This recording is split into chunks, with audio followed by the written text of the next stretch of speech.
Hey everybody, movie reviewer next door here, and I'm back with another review. And this time I saw Do Not Reply. This is a 2019 mystery horror thriller film directed by Daniel and Walter Walters. I'm guessing that's how you pronounce it. And it stars Amanda Arcuri, Carrie Metters,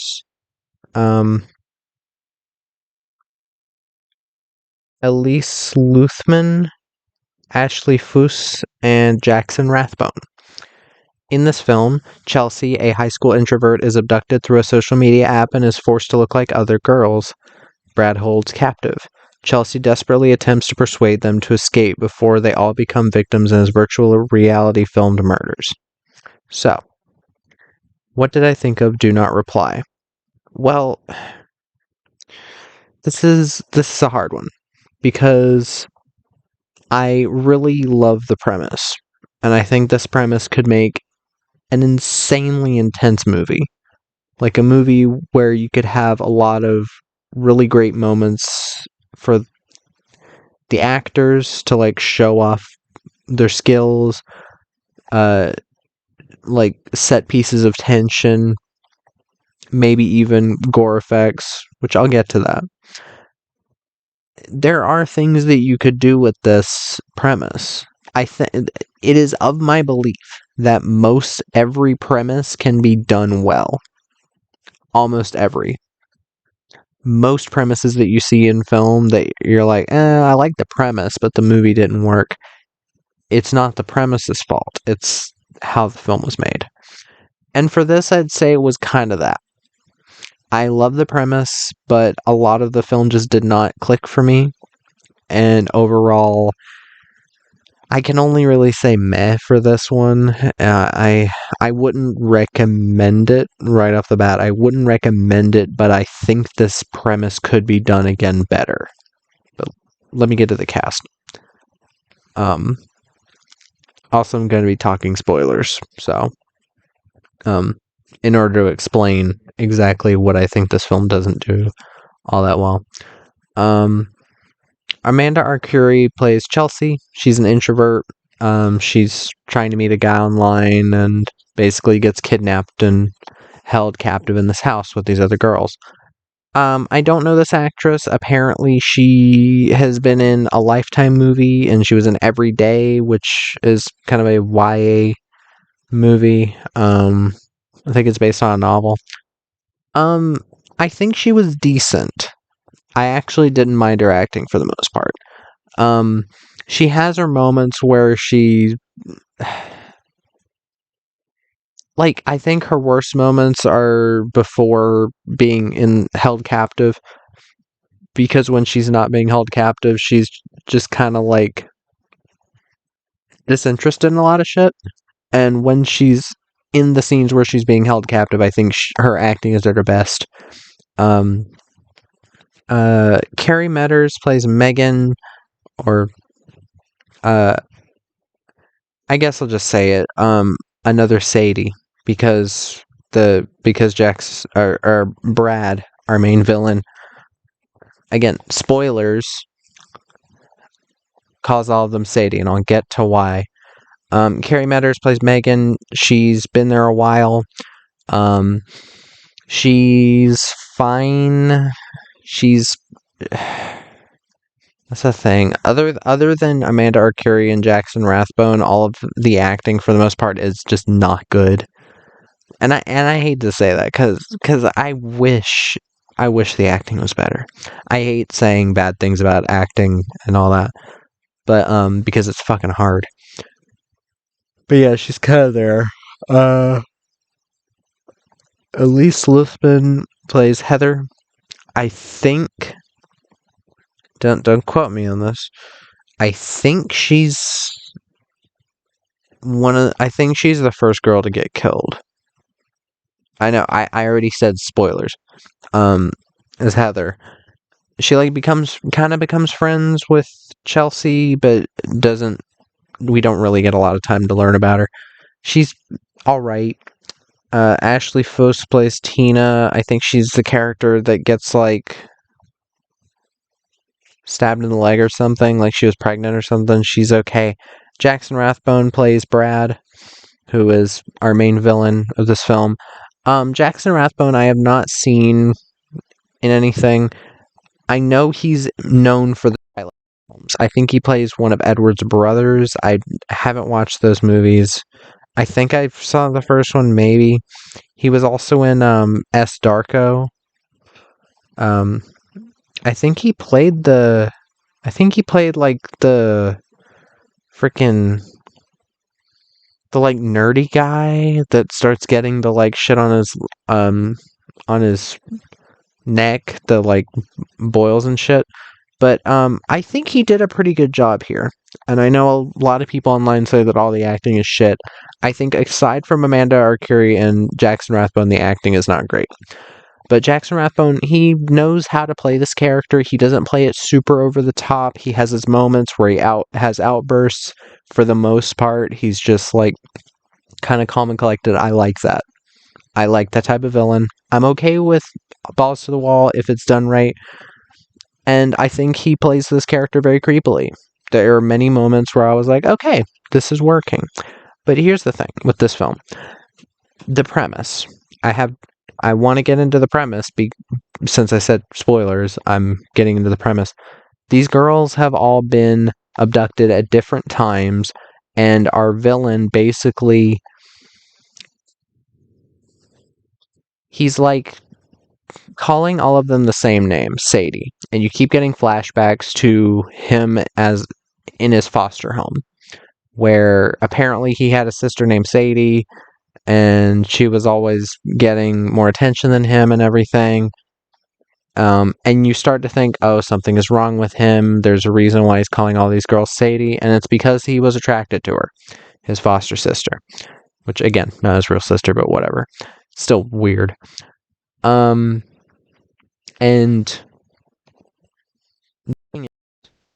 this premise, where it's like all these girls are having to pretend to be this guy's sister and all of this, you can have a lot of moments for like manipulation where like say one of the girls like starts pretending to come onto him to lower his guard and then like hurts him or something. You could have done that. There's all these things you could do with like mental manipulation, and there is one scene that I think did that pretty well. It's a scene between Chelsea and him where she's like she ends up mercy killing one of the girls who's about dead, who he got pregnant. I mean, she's like already almost dead from her wounds that are insanely infected, but she ends up mercy killing her with a pillow, and then Brad is like, oh, I can trust her. It's just the adrenaline rush, and he's like treating her nice and everything, nice in quotes, and they're like talking about like how to kill the next girl, and she's like, show me the murder, like I want to see it, I want to experience it. And I was like, you could have played more with this power dynamic to make this villain one more interesting, because you can see that he can be fooled and he's not just, oh, he can see through every ruse, that whole thing that I think is kind of boring to just make the villain like all powerful. This villain at least feels like a real human. It doesn't feel like, oh, like in slasher movies where you look at the person, camera cuts away and they're still looking, and then you look back, the camera looks back, and then they're just gone for some reason. It's not like that. And I will give that credit to this film. It didn't make the villain just that.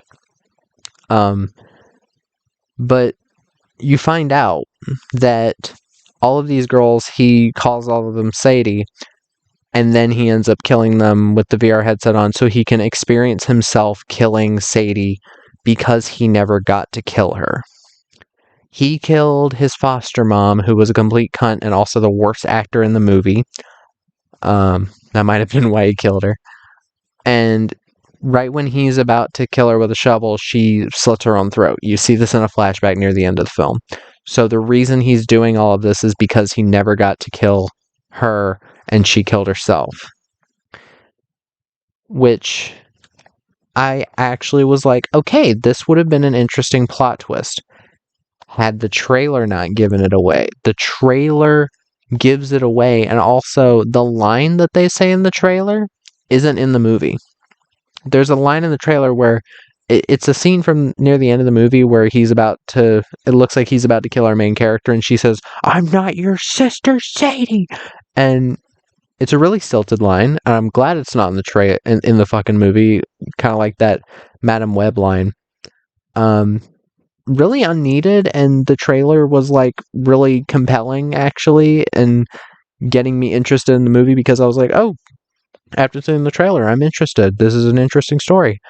And I don't know why you do that, but I just wish this film did more with that, with the whole like all of them being Sadie thing. Like, you could have had like a Maniac type ending where all of the Sadie, like, I mean, if you had more Sadies, like, came together and just started like tearing into pieces, something like that. Like they'd been whittled down to the point where they didn't care what they did to this guy anymore, or they didn't care. Like, you could have done something, but the directors just didn't use this to its full extent. But yeah, the entire thing is that our villain is killing these girls with a headset on that has like a bunch of GoPros on it. I don't know if that's how you film stuff to be used for VR. I'm not sure. Maybe someone can tell me in the comments. But it had a bunch of like $20 GoPros, and I would know what a $20 GoPro looks like. I think it's the exact same one. Right there. It had the same exact buttons, and it has the exact same. Well, it doesn't have the red light on the front, but still. I am no stranger to cheap ass GoPros. But that's the thing. You do have that down where you've got this premise, and I did see people online saying that it had a very similar story to a Wattpad story called The Cellar. I've never read anything on Wattpad, so maybe somebody who knows Wattpad can tell me. But this is an interesting premise, and I can 100% give a film credit for an interesting premise in this day and age. Because, yes, there's similar other movies that have, like, oh, teenage girl gets abducted, that whole thing, people are gonna kill her, she has to escape. But in this way, I think it's very interesting. Another thing I can give this film is the gore. Now, this isn't like a gorehound movie.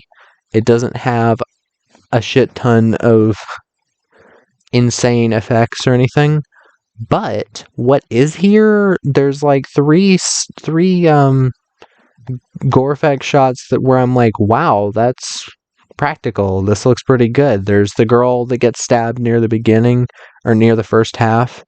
And it's like a fucked up scene, even though it's not like overly gory. It's gory enough that I'm like, oh, fuck, this actually works pretty well. He's like stabbing her, and it's like slow and painful and miserable, and it works. It works to make me feel like shit, and it works to help me be like, oh, this is what this guy is doing. There's also the scene of the mother that's dead in the grave that looks pretty good. The sister slitting her own throat looks really good. Very good effects. And at the end, when our main character basically uses the VR helmet to bash the guy's face in, and you see some some POV shots from the helmet. Okay, that's cute. I like that. But that's one thing I can give this film, is that it did not go to shitty CGI, which it very easily could have for a film of this budget. I'm guessing the budget was like under $3 million. If I had to take a guess, under $3 million. Not because it looks bad, because that's another thing I can give this film. The cinematography is not that bad. Maybe it's partially the house, which it's a cool looking house. I'll give it that too. I like that it's like confined in this space. It gives it a bit more tension. There are some moments of tension that do work. There are moments of tension where she's like, okay, raking the carpet, because that's how he can tell if somebody has tried to escape their room or has gone out of their room without him knowing. And I thought that was pretty smart. Like, there are smart things in this film. It just doesn't fully come together like it should. There was also something else. Oh, the score. The score by, give me a sec. I have to look at my review. Ben Lovett.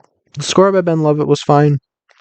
As for what doesn't work, again, the acting from pretty much everybody other than Amanda Arcuri and Jackson Rathbone doesn't really work to the full extent. The worst actor again was the mother in the flashback. I don't even know what that character's name is, but I think the pacing could have been bumped up a bit,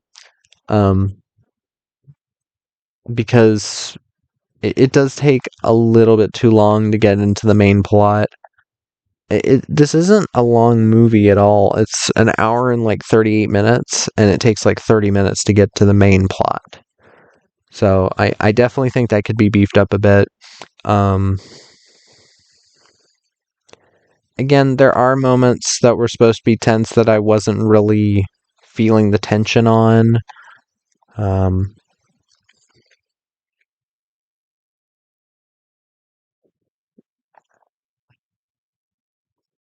What else do I say about this?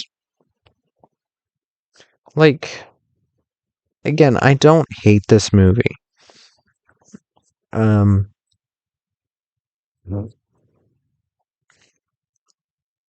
Oh yeah, the sound design.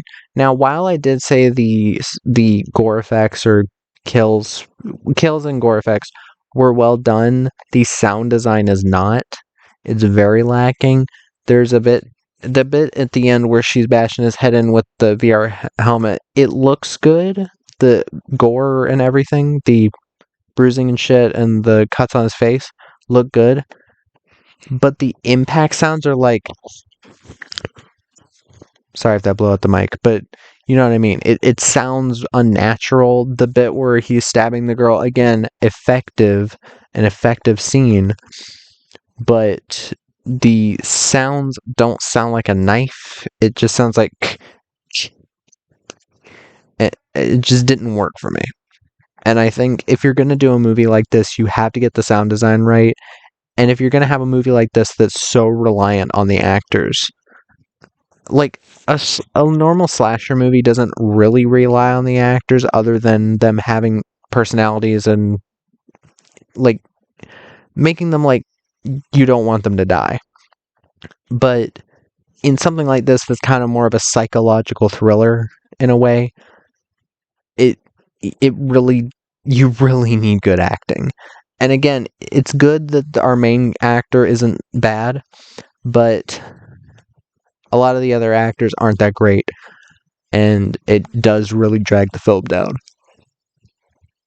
But yeah, like, I wouldn't recommend this. I'd recommend this concept to a different director that could do this better.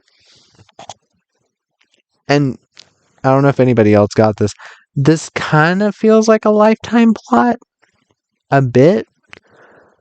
Like, maybe not with all the gore, but this does kind of remind me of, like, some other Lifetime movie. I can't think of what the name of it is. But, the fact that the main actress was in a Lifetime film makes sense, given the type of plot of this. But, yeah. The film's... It's okay. It's there. It's watchable. I didn't hate watching it, but I don't think I'd ever watch it again. But, yeah.